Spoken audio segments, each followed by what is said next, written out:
La direction de la météorologie nationale et le programme alimentaire mondial ont collaboré via des groupes thématiques, plusieurs bulletins portant sur certaines maladies climato-sensibles.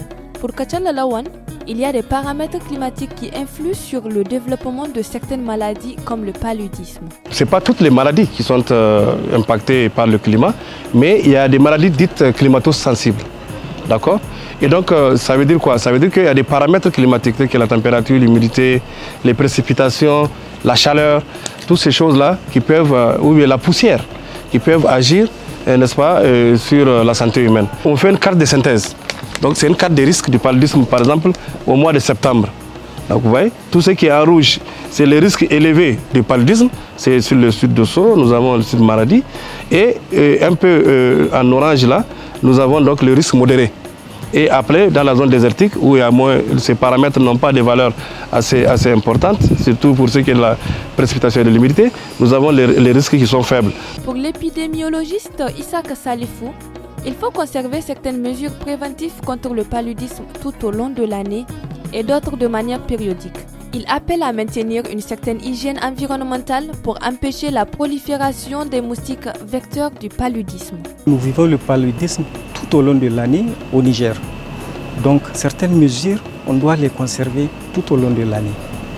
Et certaines mesures aussi, on les met en œuvre au moment des précipitations, comme la chimioprophylaxie pour la prévention du paludisme, que le gouvernement du Niger, à travers le ministère de la Santé et le programme PALU, donc a décidé de protéger les couches vulnérables, c'est-à-dire les enfants de 3 mois à 5 ans, où on donne un traitement pour éviter l'apparition de cette maladie chez les enfants.